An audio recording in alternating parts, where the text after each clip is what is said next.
बिस्मिल्लाहिर्रहमानिर्रहीम। अस्सलाम वालेकुम फ्रेंड्स, आप देख रहे हैं CSC guide official YouTube channel. और आज मैं आपको बताऊंगा कि ए कैटेगरी और बी कैटेगरी में लड़कों को कन्फ्यूजन है कि हम कैसे, ये बी कैटेगरी क्या है, ए कैटेगरी क्या है। जिनको पता है उनको तो ठीक है, ठीक है, और जिनको नहीं पता कि बी कैटेगरी में क्या क्या करना होता है, 3 यूनिवर्सिटी में हम अप्लाई करते हैं, कर सकते हैं। और एचईसी के लिए, एचईसी सॉरी कह रहा हूँ, ए कैटेगरी के लिए हम 2 यूनिवर्सिटी में कैसे अप्लाई कर सकते हैं, या ये क्या भला है। तो मैं इस चीज़ में आपकी मैं कन्फ्यूजन दूर करता हूँ कि बी कैटेगरी जो होती है उसका ए कैटेगरी से कोई ताल्लुक नहीं होता। ए कैटेगरी एक अलग चीज़ है, बी कैटेगरी एक अलग चीज़ है, ठीक है। बी कैटेगरी वो होती है जैसा हम चाइनीज़ यूनिवर्सिटी में, चाइना में करते हैं, अपनी तरफ से हम अप्लाई करते हैं वहाँ पे, ठीक है।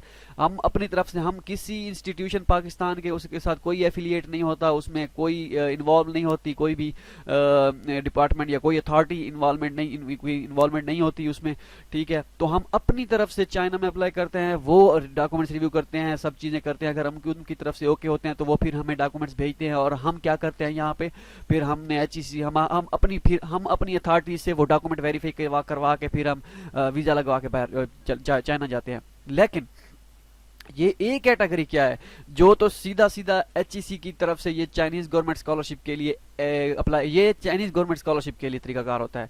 जो अप्लाई करना चाह रहे हैं ए कैटेगरी का, उनका बी कैटेगरी के साथ कोई ताल्लुक नहीं है, और ना ही उन्होंने सोचना है। हाँ, अलबत्ता अगर वो चाइना में अपनी तरफ से अप्लाई करना चाहते हैं इस एचईसी को छोड़ के, तो वो अप्लाई कर सकते हैं, उनको बी कैटेगरी की जरूरत पड़ेगी। तो बी कैटेगरी क्या है उसके बारे में मैं बहुत सी वीडियोस लगा चुका हूँ। जितनी वीडियोस हैं वो सारी बी कैटेगरी के ही हिसाब से हैं।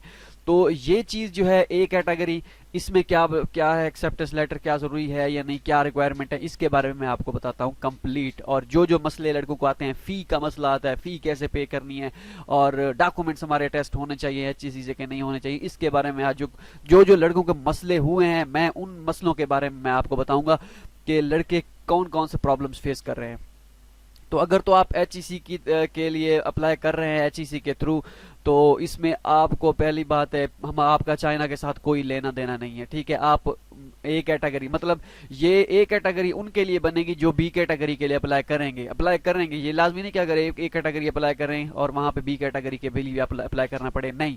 तो अगर तो आप सिर्फ एचईसी के थ्रू कर रहे हैं और आपको किसी और चीज़ का पता नहीं है, तो फिर आप बी कैटेगरी को छोड़ दें, उसका कोई ताल्लुक नहीं है। और ना ही फिर आप ए कैटेगरी को भी छोड़ दें, ठीक है। ए कैटेगरी सिर्फ आपकी, मतलब फॉर्म फिल करने के दौरान जब ए कैटेगरी फिल होती है, वही फॉर्म सीएससी का जो फॉर्म होता है, तो वो चीज़ होती है। बाकी आपका ए कैटेगरी, आपका अगर आपने ए कैटेगरी और बी कैटेगरी दोनों में अप्लाई करना है, तो चाइना में जैसे डायरेक्टर अप्लाई करते हैं, तो फिर ए कैटेगरी में 2 यूनिवर्सिटी, मतलब ए कैटेगरी में आप उसमें आप स्कॉलरशिप के लिए अप्लाई कर सकते हैं। मतलब ये कि अगर आप बी कैटेगरी में, आपको यूनिवर्सिटी का पता है सीएससी में जहाँ पे आपने अप्लाई करना है, 3 यूनिवर्सिटीज आपकी वो हो गई बी कैटेगरी में, और 3 तो वो होगी, आप कह रहे हैं 5 यूनिवर्सिटी की हमें लिमिट है, वो चौथी जो आपकी बनेगी यूनिवर्सिटी, 2 ए कैटेगरी में कर सकते हैं ना आप, तो चौथी जो होगी ए कैटेगरी बनेगी आपकी चौथी यूनिवर्सिटी, तो वो एचईसी है। मतलब कि एचईसी की तरफ से ये जो स्कॉलरशिप आई हुई है, ये ए कैटेगरी है, ठीक है। तो ये होगी चौथी यूनिवर्सिटी, और दूसरी एक ए कैटेगरी की यूनिवर्सिटी बच गई आपकी, जो में अप्लाई करना होता है, वो आपकी बनेगी मोफकॉम स्कॉलरशिप। वो मोफकॉम स्कॉलरशिप जो है अपकमिंग डेज में आएगी, वो जनवरी फरवरी में आती है, ये भी जनवरी फरवरी में आती है। लेकिन इस साल उन्होंने क्या किया है, पहले कर दिया, पहले पिछले साल आई थिंक जनवरी में, तो अभी अनाउंस ही नहीं हुई थी ये। तो ये चीज़ होती है, अब होगी 5, 2 बी कैटेगरी में, और जो 2 क्या है जी, ए कैटेगरी में।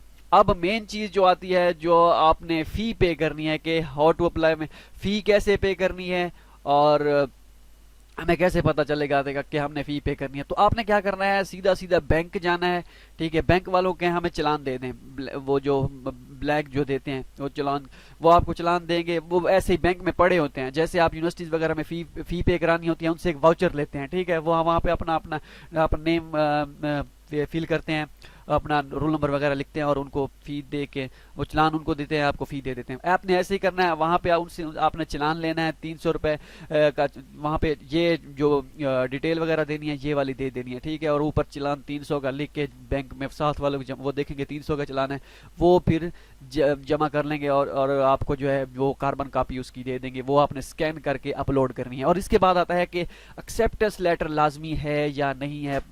एक्सेप्टेंस लेटर का कोई ताल्लुक नहीं है इसके साथ, ए कैटेगरी के साथ, ठीक है। ये होता है pre admission letter. Pre admission letter कैसे, वो भी लाजमी नहीं है, ठीक है। अगर जिन्होंने अप्लाई करना है, 300 रुपए का सिर्फ चालान लगेगा, उसके बाद ऑनलाइन अप्लाई है इसकी, तो वो 300 रुपए का चालान पे करके अप्लाई कर दें। तो वेट क्या करना, अगर आपके पास टाइम नहीं है तो बस फिर ये रिजल्ट ना उसका वेट करें कि रिजल्ट जैसे ही आएगा, फिर क्या पता हो सकता है आपके ना करने से बेहतर है। अगर आपके पास प्री एडमिशन लेटर नहीं है तो आप सोच रहे हैं कि मेरे पास प्री एडमिशन लेटर नहीं है, प्री एडमिशन लेटर का कोई चक्कर नहीं है, उसकी कोई वैल्यू तो खैर मे भी पॉसिबल है, हो सकती है, लेकिन अगर आप अप्लाई नहीं करना चाहते तो प्री एडमिशन लेटर को फिर छोड़े, बगैर प्री एडमिशन लेटर के अप्लाई कर दें। Pre admission letter just formality है, ठीक है।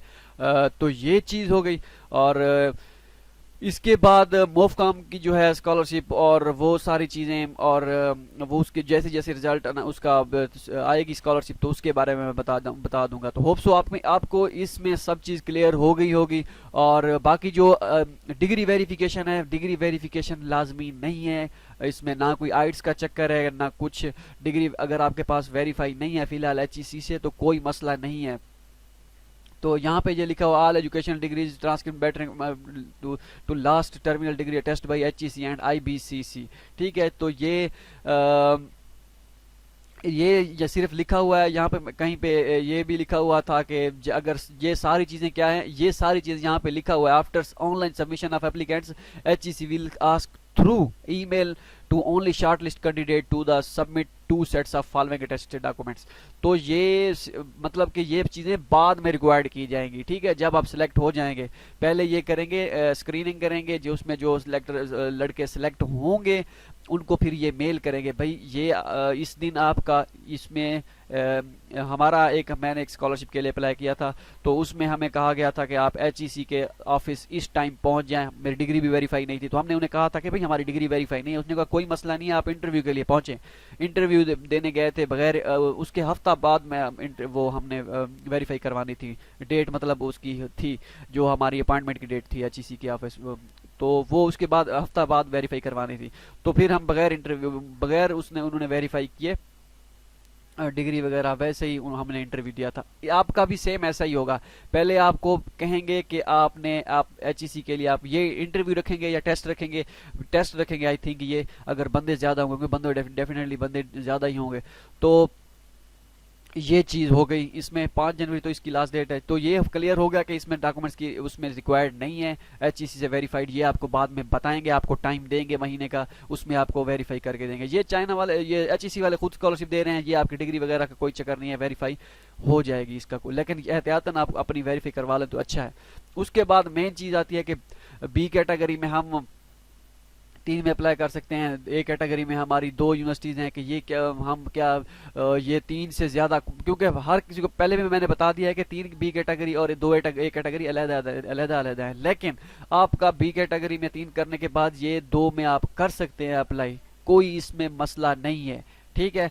तो इसमें इसका उसके साथ B कैटेगरी के साथ कोई ताल्लुक नहीं है, तो ये आप अप्लाई कर दें, क्योंकि ये एक अपॉर्चुनिटी बढ़ जाएगी मे भी आपका इसमें एडमिशन हो जाए। तो कोशिश ये करें जिस B कैटेगरी में जिन यूनिवर्सिटी में अप्लाई किया है वहाँ पे A कैटेगरी में उस यूनिवर्सिटीज़ में अप्लाई ना करें, ठीक है। हो सकता है वहाँ पे भी आपकी उसी यूनिवर्सिटी में सिलेक्शन हो जाए, HEC में भी उसी की सिलेक्शन हो जाए, हो सकता है उधर तो उस यूनिवर्सिटी में सिलेक्शन ना हो, इधर भी ना हो, फिर 2 यूनिवर्सिटीज़ आपकी सेम गई, चलें एक यूनिवर्सिटी मुफ्त डिफरेंट होंगी, उसमें आपका फ़ायदा होगा।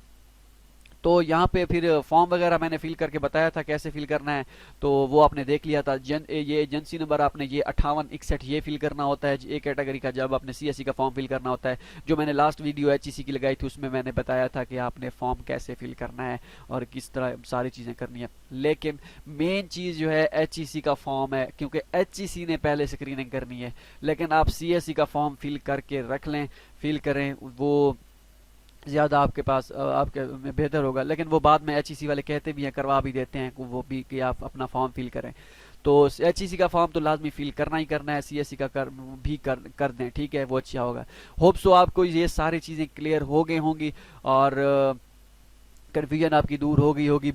ये बायलेटरल प्रोग्राम, ये सारी चीज़ें, इनका ये बायलेटरल जो होता है A कैटेगरी में आता है, ठीक है, और मोफकाम जो होती हैं वो, और एक सिल्क रोड होता है वो B कैटेगरी में आता है।